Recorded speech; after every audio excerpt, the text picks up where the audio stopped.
Willkommen, bienvenue, welcome, lovers of lyrics and devotees of ditties. I'm your host, Miles from London. As the orchestra tunes up, let's tune in to another guided tour through the world of the movie musical. Today we are looking at The Nightmare Before Christmas, the film that tells us that even skeletons have midlife crises. So, pop your coat under your seat, mobiles to silent, and let's pull back the curtain on the main feature. In October 1993, Disney left an early Christmas present under the tree, a film that was too spooky for Christmas, too sparkly for Halloween. The Nightmare Before Christmas arrived like a bat in a Christmas stocking, fluttering between genres, moods, and holidays. What exactly was this gothic bauble? A musical with stop-motion skeletons, a midlife crisis draped in cobwebs and candy canes. Centre stage in The Nightmare Before Christmas is the spindly Jack Skellington, the charismatic Pumpkin King of Halloween Town, all charm and stage presence, whose greatest fear is ennui, a looming sense that his life's work is a uniform he can no longer remove, until a chance encounter with the glowing glories of Christmas prompts him to create an ill-judged mashup of holidays. The filmmakers captured the exhaustion of those who perform joy professionally while feeling emptier as years pass by. This was a theme close to the heart of composer Danny Elfman. It was he who provided Jack's singing voice, and he later ruminated that he was writing his own autobiography in song. Elfman had formerly been the frontman of Oingo Boingo, one of LA's more eccentric bands, and the movie presents us with an inversion. Jack is a skeleton playing at Christmas, with words written by someone whose driving license will tell you is an elf man. For all the world as if he is using the Pumpkin King as therapy to escape Santa's workshop and let out his inner goth.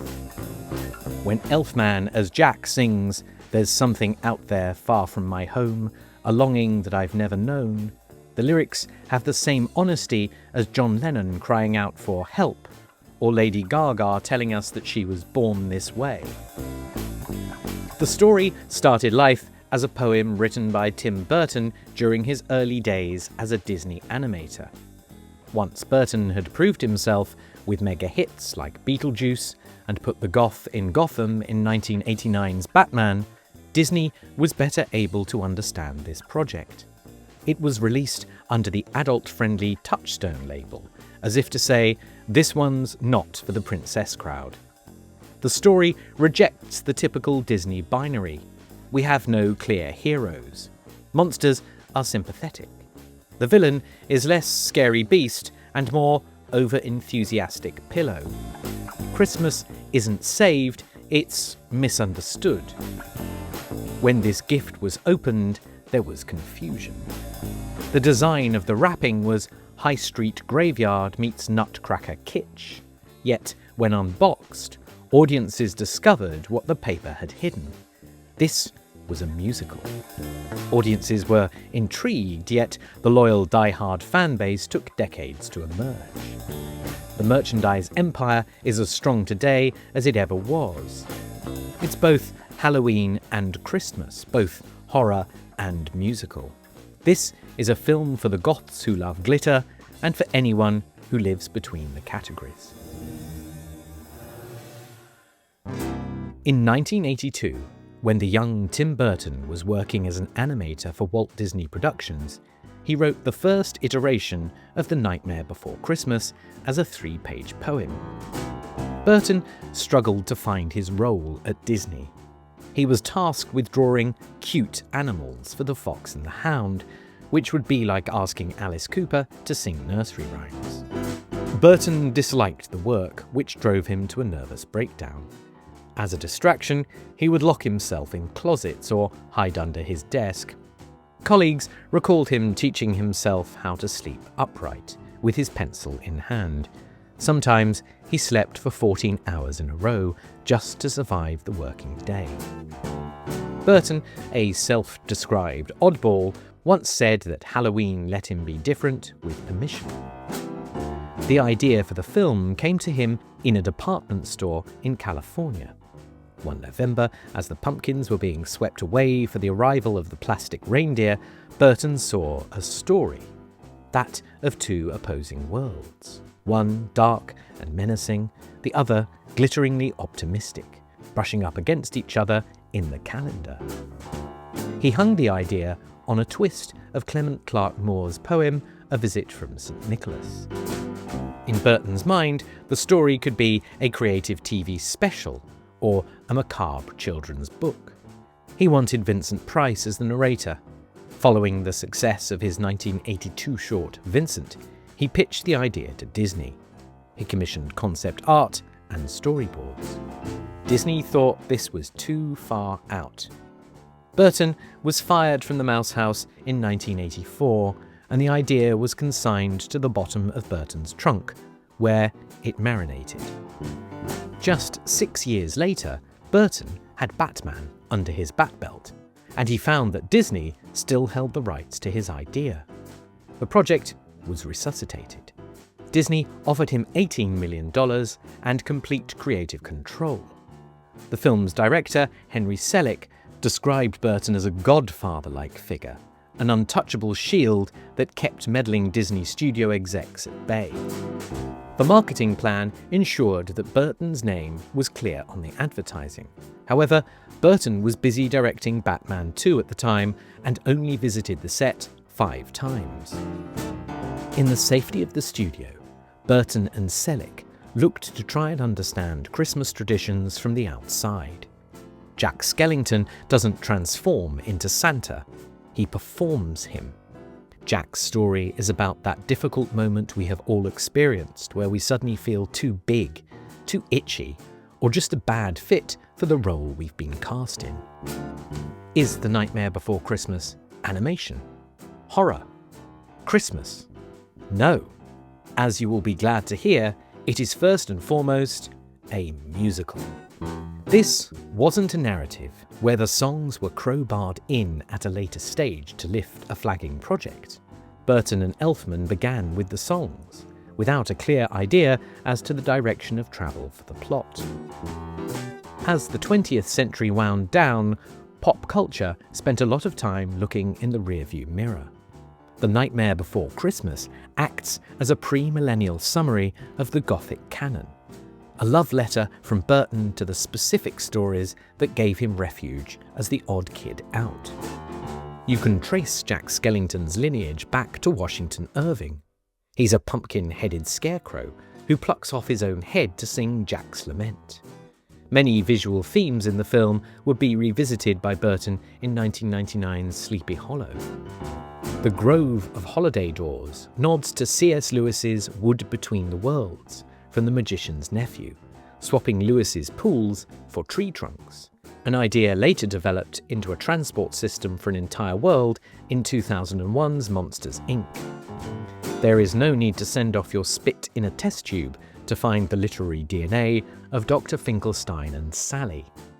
Their story is an inversion of Mary Shelley's Frankenstein.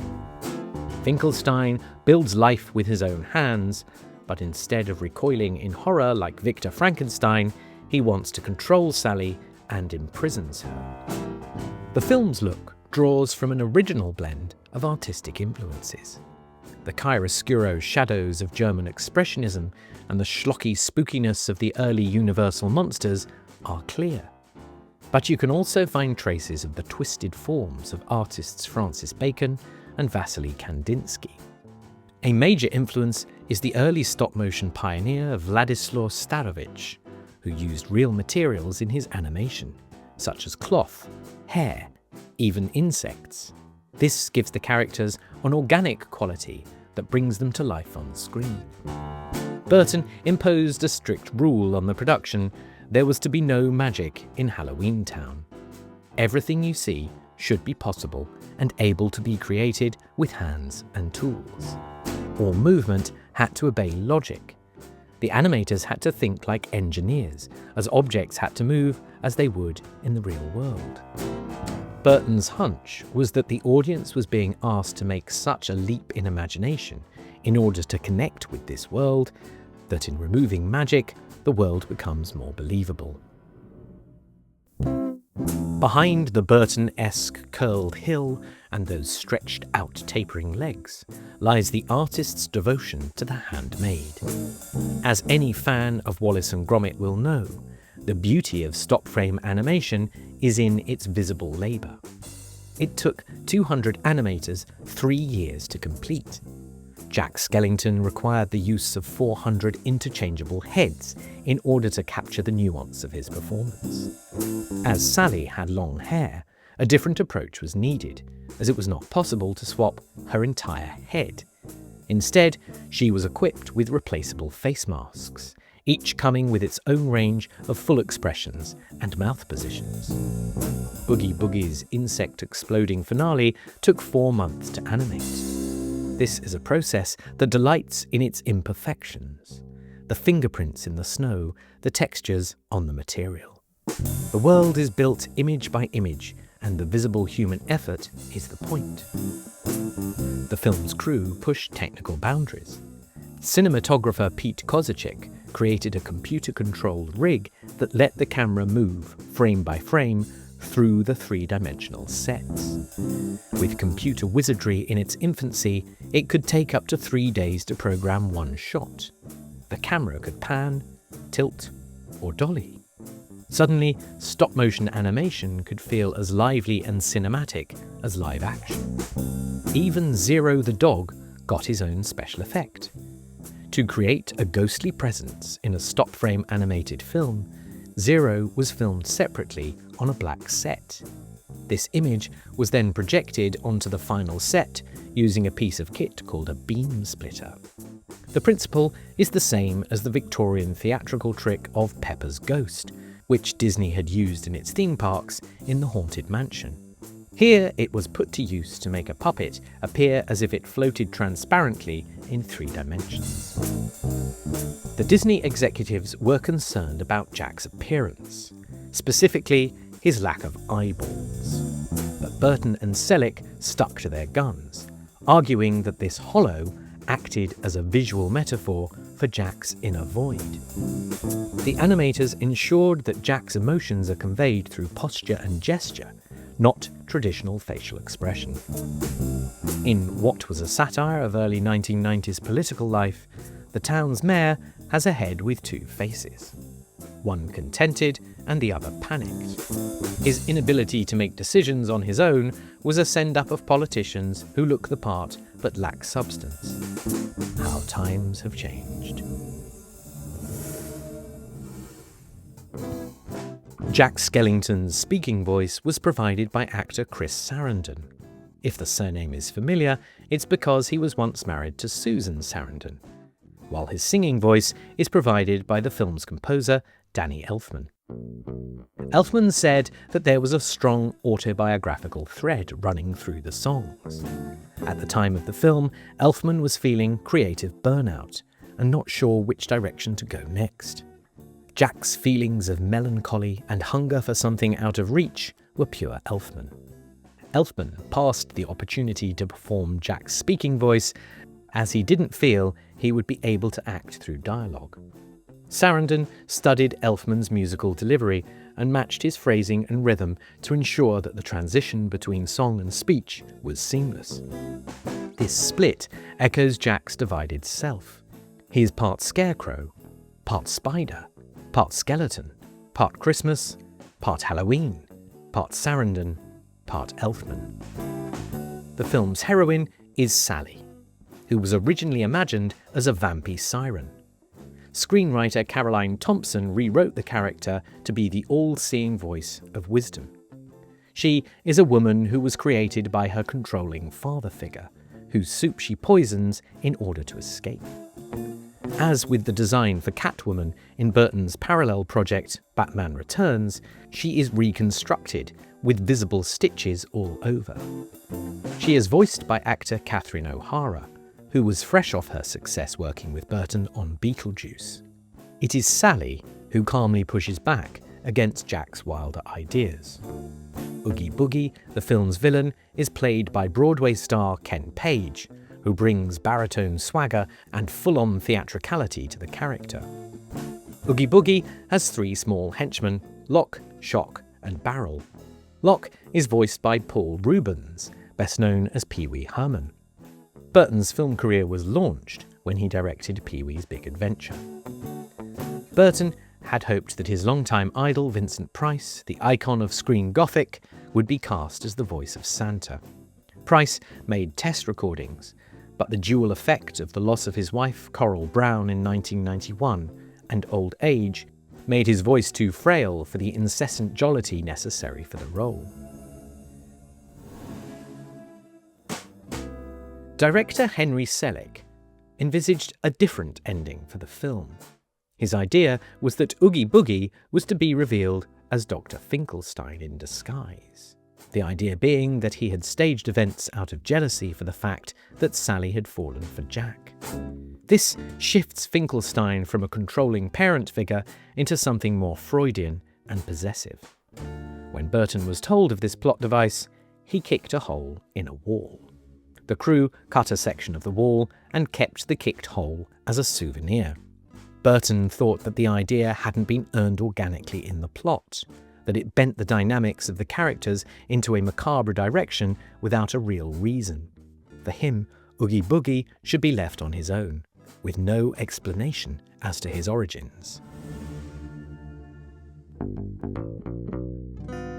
The animators toyed with various in-jokes, such as portraying vampires during the Christmas celebration playing hockey with a severed head, a head which looked much like Tim Burton.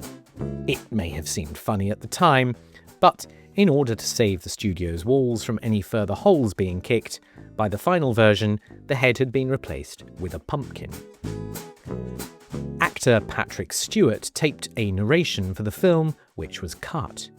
You can hear the extended coda to the film on the soundtrack album. Santa returns to Halloween Town many years later to find Jack with his 4 or 5 skeletal children.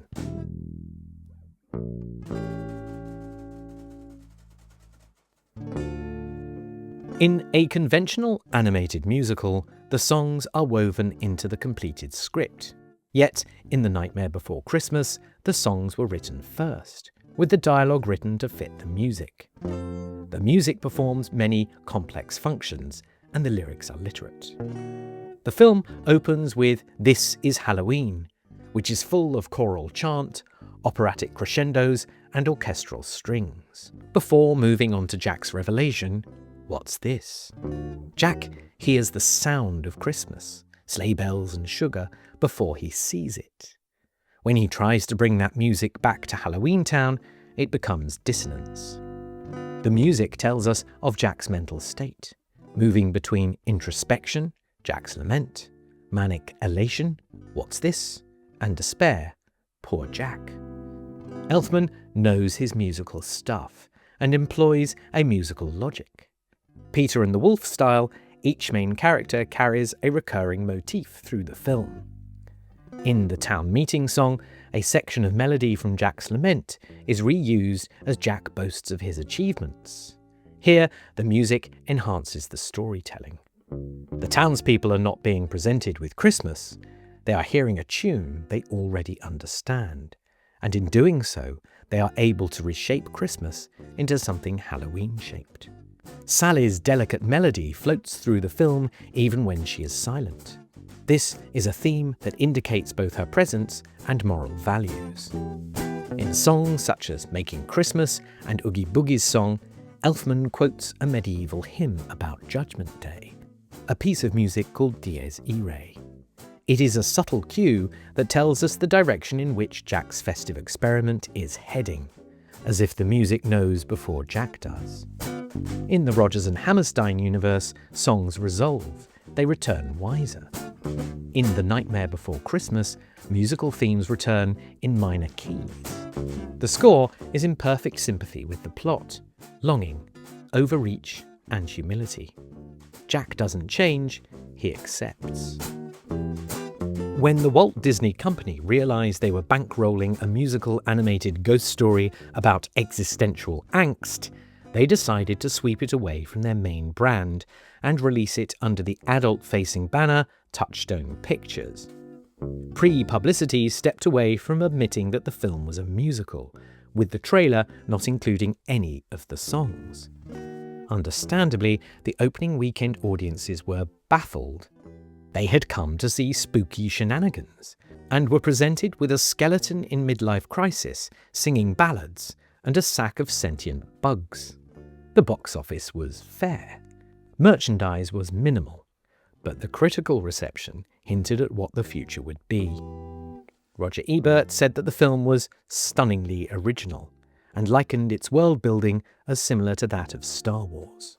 Rolling Stone hailed that it was timeless moving magic. Others loved the design, its unique mood, and its sheer strangeness. Although some critics complained that the film was light on plot and character. The key to The Nightmare Before Christmas's ongoing success is that it isn't driven by plot, it's driven by emotion.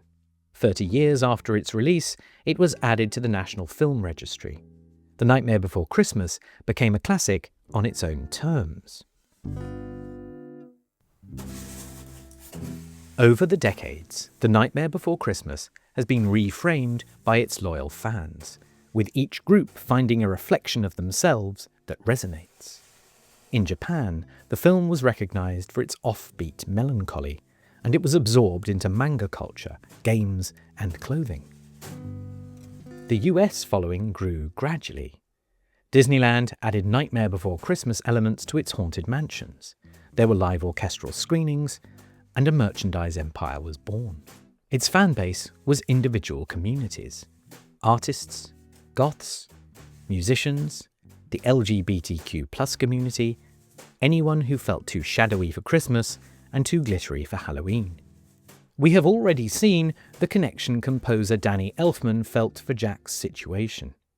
When Jack laments, "There's an empty place in my bones," it's not only a literal lack of flesh he is describing, but also a creative hunger. This rang true for Burton too, who had been trapped animating the pastel shades of the Fox and the Hound, when his true identity lay in cobwebs. From this tension, Elfman and Burton shaped a warning. Jack admires Christmas and wants to own it. He wishes to colonize it in his own image. He takes the surface-level symbols of Christmas, the snow, the carols, the sleigh bells, and drops them into Halloween Town without an understanding of what they mean. The results are grotesque. Santa is kidnapped and toys bite. Rather than a reinvention, this is an imitation. And an imitation pushed too far is a dangerous thing. Read this way, the film is a warning against cultural appropriation. Jack's fascination may be well-meaning, but it is shallow. He can try to wear the costume of Santa Claus, but underneath, he is still a skeleton. When he fails, he learns. He returns to his roots with an understanding that culture can't be borrowed. It has to be understood. The film is rare in that it allows its protagonist to grow not by changing, but by better understanding. There is a slightly uncomfortable element here, and that while the film is very clear in what it is saying, what it is doing is a bit more complicated. The main theme is a critique of borrowing culture at surface level, but this might be something which can be levelled at the film itself. As a piece of popular entertainment, it draws on a range of styles, references, and traditions to create something which the audience can read and understand. The film's villain is Oogie Boogie, the only character voiced by an African-American actor, which has raised questions regarding racial coding. His den is filled with the go-to symbols of vice, the dice and the roulette wheel. He is a bag filled with bugs. He represents gluttony and exploitation. Whilst the filmmakers have denied any racial intent, the character's performance sits within a recognisable tradition. You can hear a close cousin to Oogie Boogie's song in Robin Williams' performance of Friend Like Me from Aladdin, released just a year before The Nightmare Before Christmas. Both songs dip into the same musical well. Take a minor key swing, marinate it in big band punch, and don't forget to add a pinch of Cab Calloway in the phrasing and attitude. It's a shortcut to a certain kind of energy. It is music that carries a built-in sense of performance, of someone working a room. Both songs were written by white creative teams and draw on a specific African-American musical tradition. Williams leans into an exaggerated, jazz-inflected style that borrows from the tradition without fully inhabiting it, while Ken Page, as an African-American performer, brings an authenticity to Oogie Boogie's number that Williams' performance is unable to achieve. And just who is Oogie Boogie? There is a psychological reading of the character that takes its cue from Carl Jung's idea of the shadow. In this reading, Oogie Boogie is the part of Jack that has been pushed into the shadows. He's not the villain, but an embodiment of the worst parts of Jack. Selfish, reckless, the part of Jack that wants control without thinking through the consequences. Jack spends most of the running time looking to be a better version of himself, rather than confronting the messier parts of who he already is. This gives Oogie Boogie life. He grows the more that Jack ignores him. And when Jack confronts him, it's not about saving Christmas. It's about taking responsibility, recognizing and fixing the parts of himself that he would rather pretend weren't there. This is a musical that puts the misfits centre stage, a theme that strongly resonated with goth and LGBTQ+ communities. The inhabitants of Halloween Town are misunderstood, theatrical, collaborative. Jack is such an outsider that he is an outsider within a community of outsiders. His desire is to step into another world, try on a new self, and risk disaster to do so. This is a film about the risk of striving to be something the world says you cannot be. It's about wearing your identity as a costume. It is about transforming through performance. From a retail perspective, it is genius. Can you sell it in the run-up to Halloween? Absolutely. Can you sell it at Christmas? Can you sell it between Halloween and Christmas? Hear those cash tills ring. A big turning point was its early relationship with alternative retailer Hot Topic in the mid-1990s. They started selling Jack Skellington t-shirts and accessories in 1994, and they flew off the shelves. Hot Topic turned the film into something wearable. Suddenly, Jack was on hoodies, bags, badges. Jack was a symbol you could signal with. Collaborations with brands like Vans and Converse keep cycling through year after year. The film's built-in ambiguity created an all-conquering generic Q4 merchandising miracle, an opportunity to buy pre-packaged rebellion. For the conventional kids at Christmas, Disney will sell you an array of goods in the frozen aisle. And if you're an alternative kid who wants to signal you're a bit of an outsider, Disney will happily sell you an array of goods featuring Jack Skellington. The pinstripes and grin are part of how a certain corner of popular culture dresses itself. Jack's search for an identity has become the symbol of the off-the-peg counterculture. The Nightmare Before Christmas proved that there was an audience for stories that were darker, stranger, handmade rather than polished to perfection. The Nightmare Before Christmas paved the way for Coraline and the melancholy Frankenweenie. It's a film that reflects the outsider in all of us. Jack's sadness expresses the doubt of anyone who feels that they carry a strange personal thing inside them. Disney itself, who at first rejected Jack's eyes and thought the story too dark, have now fully accepted this handmade outsider. Some films don't peak on release because they are doing something more unusual than the rest of that week's releases. They're staking out an emotional idea before the culture quite has the language for it. King Kong defines cinematic spectacle and sympathetic monstrosity, only for Jurassic Park to surpass it technically and viscerally for a modern audience. The jazz singer opens the door for Singing in the Rain, Tron for The Matrix. The founding idea of The Nightmare Before Christmas, that what first appears alien or frightening can reveal its own warmth and humanity once understood, was later picked up by films such as Monsters, Inc. and Hotel Transylvania. What's striking about The Nightmare Before Christmas is that it hasn't been surpassed by these later films, because the emotional niche it occupies is so specific and universally understood. It named a feeling that hasn't been more precisely expressed, and as its original audience matures and ages, that message sharpens. The film doesn't change, but the audience does, and in doing so, they bring a deeper understanding to it.